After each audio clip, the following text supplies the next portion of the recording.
Maradona বলেছিলেন আমার জায়গা যে নিতে পারবে সে আর্জেন্টিনার সেরা খেলোয়াড় হতে পারবে। টেভেজ বলেছিল যে মেসিকে বুঝে না সে ফুটবল খেলাই বুঝে না।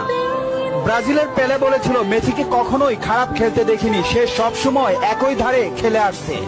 পেপ গার্দিওলা বলেছিলেন মেসিকে নিয়ে কিছু লিখবেন না, না লিখে ওকে শুধু দেখে যান, কেননা কোনো কোচ বা সিস্টেম তাকে আটকাতে পারে না। রাইকেট বলেছিলেন মেসির গোল এক একটা শিল্পকলা, আবার বলেছিলেন মেসি মানে ফুটবলের ইতিহাস। ব্রাজিলের রোনালদো বলেছিলেন মেসিকে অনেক বেশি কমফিট মনে হয়। ফিকো বলেছিলেন মেসিকে দেখা মানে অর্গজমের পর অবিশ্বাস্য। জাভি বলেছিলেন মেসি অন্যদের থেকে কতটা এগিয়ে এটা যারা বুঝে না তারা অন্ধ। ইনিয়েস্তা বলেছিলেন মেসি যা পারে অন্যরা তা পারে না, বার্সেলোনা আর কখনোই আরেকটা মেসি পাবে না। ব্রাজিলের রোনালদিনহো বলেছিলেন আমি একবার বিশ্ব সেরা হয়েছিলাম, কিন্তু তখনও বার্সার সেরা প্লেয়ার হতে পারিনি, কারণ তখন বার্সাতে ছিল মেসি। অরিফ বলেছিলেন মেসিকে দেখলে সব সময় সতর্ক থাকতে হয়।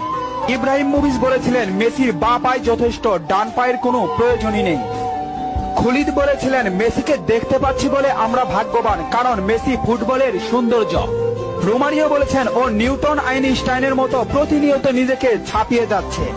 আরজি বলেছেন লিওনেল মেসি বাস্তবে এত নম্র ও ভদ্র, অথচ মাঠে সে একটা আগুনের গোলা।